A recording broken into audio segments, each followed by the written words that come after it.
Seperti yang kita tahu, isu permasalahan tahlil ini sering menjadi bola hangat di dalam masyarakat kita sekarang ini. Ini kerana ada yang mengatakan amalan tahlil ini adalah amalan yang tidak pernah dilakukan oleh Rasulullah SAW sendiri. Bahkan cara dalil yang khusus ataupun umum yang menyatakan bahawa tahlil ini dibenarkan ataupun tidak.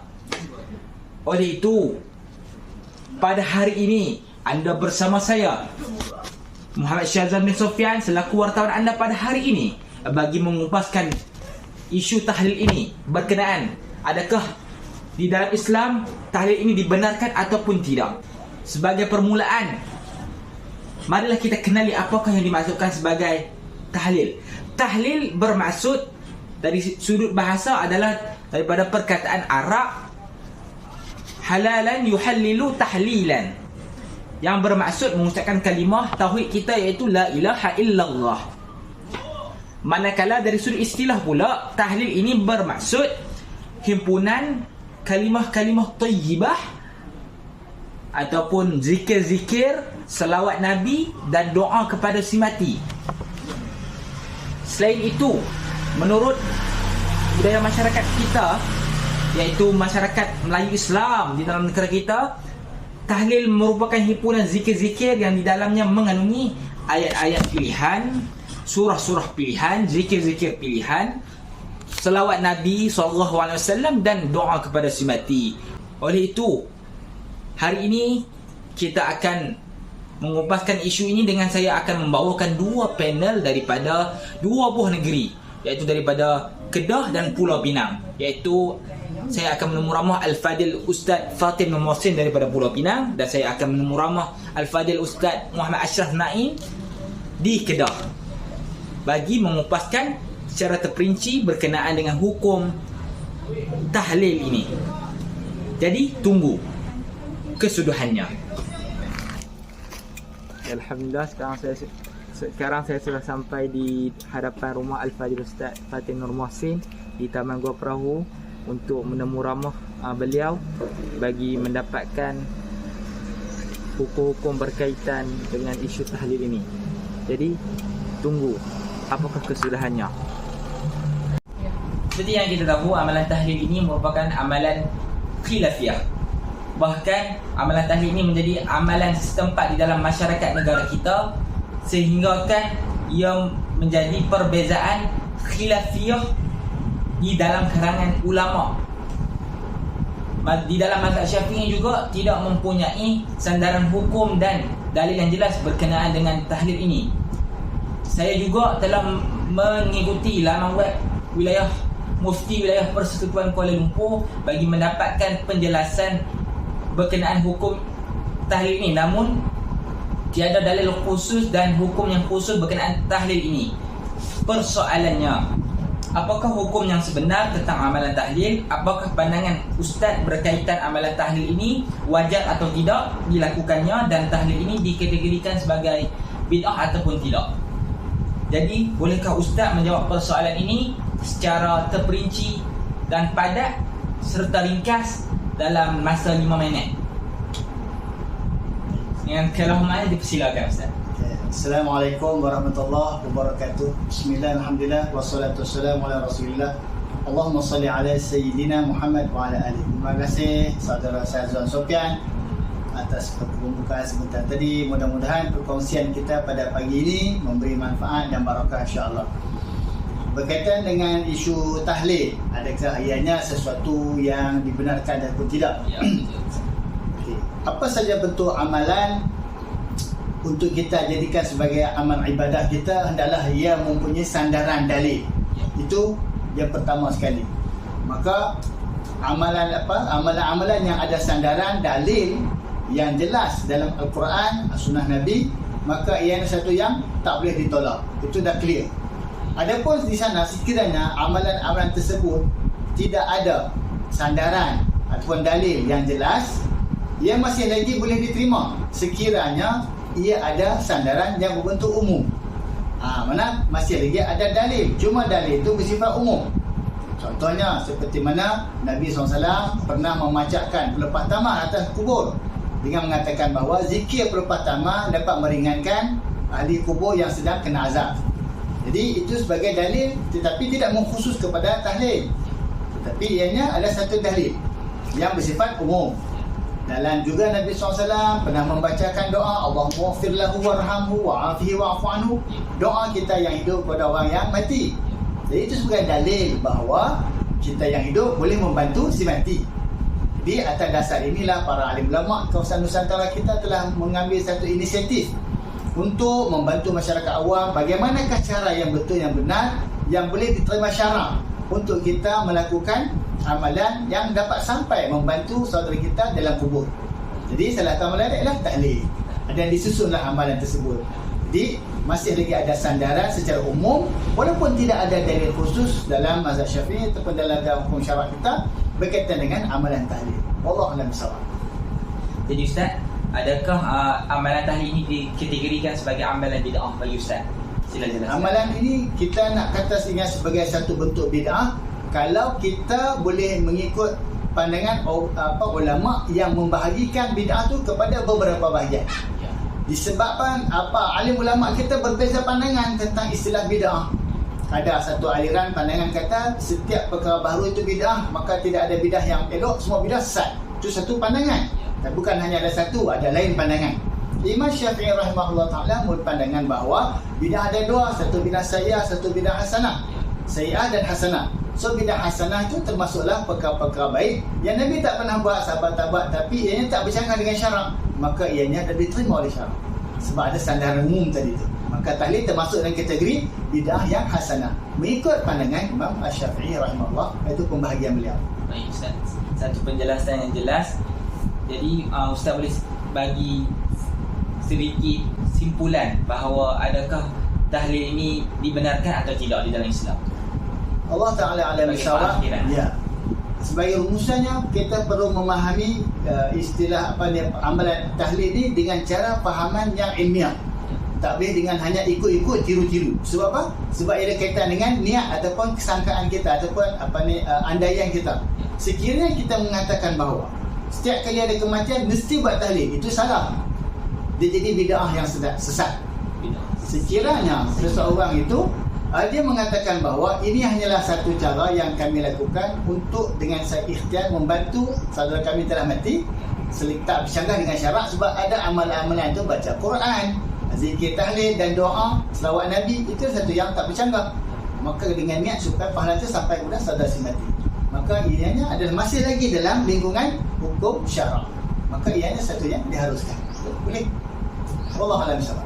Alhamdulillah, perkongsian yang jelas dan padat. Okay, sebagai kesimpulan, amalan tahlil ini seharusnya atau sepatutnya diamalkan dengan kefahaman yang betul, iaitu dengan mengambil kira 3 faktor. Yang pertama, tidak menjadikan amalan tahlil ini sebagai amalan wajib yang mesti dilakukan. Yang kedua, tidak boleh disandarkan tahlil ini disandarkan kepada Rasulullah sallallahu alaihi wasallam. Dan yang ketiga, tahlil ini hanyalah suatu ikhtiar orang hidup kepada orang mati. Jika dilakukan oleh anak kepada si mati, akan sampai pahalanya berdasarkan jaminan Rasulullah sallallahu alaihi wasallam dalam hadis yang sahih. Alhamdulillah, sekarang saya sudah berada di Murtada Law Center bagi menemu ramah Al-Fadil Ustaz Muhammad Ashraf Naim bin Yusuf. Jadi tunggukan persoalan yang akan saya ungkaikan bersama beliau. Seperti yang kita tahu, amalan tahlil ini merupakan amalan setempat yang sering diadakan di dalam negara kita. Di samping melakukan amalan tahlil, ada juga majlis kenduri arwah yang dilaksanakan selepas amalan tahlil dilakukan. Oleh itu persoalannya, apakah hukum mengadakan tahlil dan kenduri arwah? Benarkah dakwaan tahlil ini adalah amalan yang diada-adakan? Dan yang ketiga adalah amalan tahlil ini sampaikah pahalanya kepada si jenazah itu? Jadi saya mempersilakan Ustaz Ashraf untuk merungkaikan persoalan itu dengan terperincinya, insya-Allah. Bismillahirrahmanirrahim. Alhamdulillahirabbil alamin wassalatu wassalamu ala Rasulillah wa ala alihi wa sahbihi wa man walah. Allahumma salli ala sayyidina Muhammad. Terima kasih diucapkan kepada saudara Syazwan atas persoalan yang dilontarkan sebentar tadi. Baik, kita tengok secara ringkas. Soalan tentang tahlilan. Baik. Tahlil ni tuan-tuan merupakan gabungan antara bacaan surah dan juga Al-Quran, bacaan surah dan juga ayat-ayat Al-Quran yang ada di dalam Al-Quran itu sendiri. Kemudian dalam tahlil juga dia juga ada meliputi zikir-zikir yang memuji kepada Allah Jalla wa Ala Rabbul Alamin, Tuhan sekalian alam kita. Meliputi apa? Tasbih, tahmid, tahlil itu sendiri, takbir, dan juga ada juga disebut dengan selawat ke atas junjungan besar Nabi Muhammad sallallahu alaihi wasallam. Dan akhirnya dalam tahlil itu akan ada dengan namanya majlis memberi makan kepada orang yang datang. Bagus tak? Semua ni benda yang bagus, sebab Nabi pun saran wa at'imut ta'am, berilah makan kepada orang ramai. Masya-Allah, tabarakallah. Dan di dalam tahlil dia juga ada menyatakan orang yang membaca tahlil, dia baca ayat Al-Quran sambil dia berdoa kepada Allah untuk orang yang meninggal dunia pada hari tersebut ataupun hari yang berikutnya lah. Maksudnya dia mendoakan kepada si mati.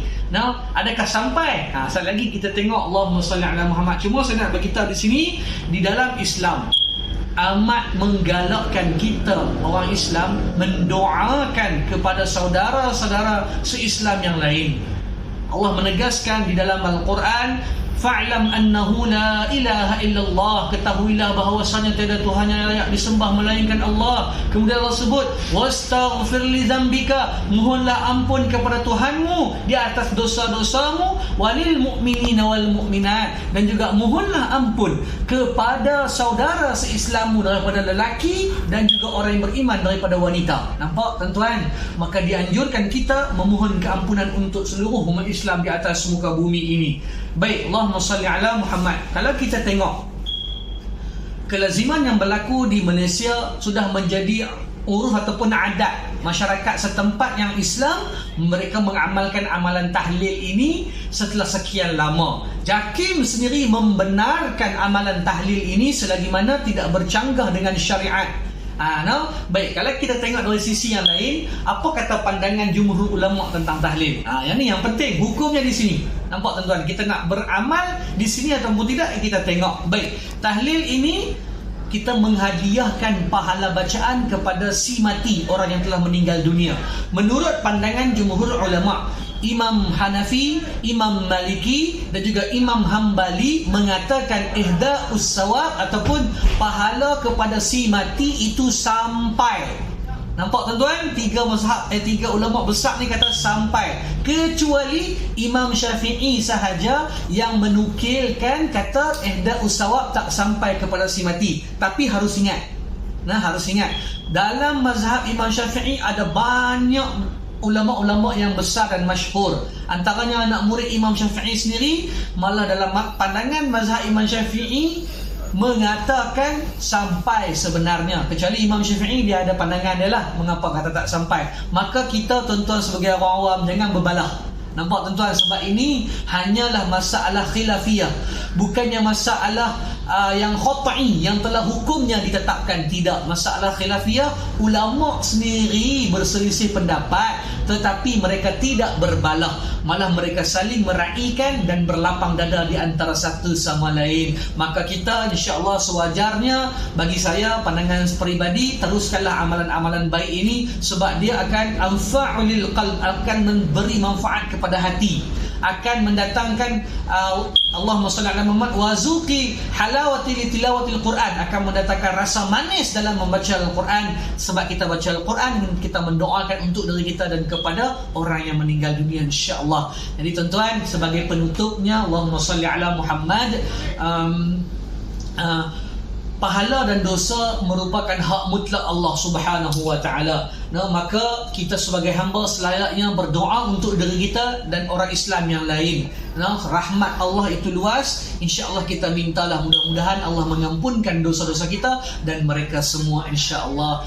Wallahu ta'ala alam bis-shawab. Assalamualaikum warahmatullahi wabarakatuh. Telah selesai tadi berdoa memuramah Al-Fayah Ustaz Ashraf. Dapat saya simpulkan, Ustaz berpandangan amalan tahlil ini beliau bersetuju dilaksanakan selagi tak bercanggah dengan syarat, dengan mematuhi 3 peraturan ini. Yang pertama, tak boleh guna duit si mati sebelum diselesaikan perkara seperti hutang piutang, faraid bagi membuat tahlil. Yang kedua, tahlil ini tak boleh dilakukan jika ada orang yang merintih sehingga kan sedih yang melampau. Dan yang ketiga adalah JAKIM dan Mufti Wilayah Persekutuan Kuala Lumpur juga melaksanakan dan melakukan amalan tahlil ini, dan boleh dilakukan berdasarkan garis panduan yang ditetapkan. Saya simpulkan bahawa tahlil ini merupakan satu isu khilafiyah yang tidak perlu diperdebatkan ataupun dijadikan satu isu yang besar yang boleh mengelirukan masyarakat di dalam negara kita secara amnya. Jadi dapat saya simpulkan bahawa hasil daripada menemu ramah dua panel kita ini, dapat saya nyatakan bahawa tahlil ini boleh dilaksanakan dan dilakukan selagi mana tidak bercanggah dengan hukum syarak dan selagi mana tidak menjadikan amalan ini adalah amalan yang wajib dilakukan apabila berlakunya kematian, serta amalan ini lebih afdal dilakukan serta dilaksanakan oleh ahli keluarga, iaitu daripada kalangan anak kepada si mati, bertepatan dengan hadis Rasulullah sallallahu alaihi wasallam yang bermaksud daripada Abi Hurairah radhiyallahu anhu. Sesungguhnya Rasulullah sallallahu alaihi wasallam bersabda, apabila seseorang anak Adam meninggal dunia, maka terputuslah amalannya kecuali 3 perkara. Yang pertama, sedekah jariah. Yang kedua, ilmu yang dimanfaatkan olehnya. Dan yang ketiga adalah anak soleh yang mendoakan untuknya. InsyaAllah apabila ia dilakukan amalan tahlil ini oleh anak kepada si mati, maka sampailah pahala itu kepadanya dengan izin Allah Subhanahu Wa Taala. Oleh itu sahajalah yang dapat saya nukilkan di dalam kupasan berkenaan dengan isu tahlil, adakah dibenarkan di dalam Islam ataupun tidak. Oleh itu, setakat itu sahaja daripada saya. InsyaAllah bertemu pula di lain waktu. Assalamualaikum warahmatullahi wabarakatuh.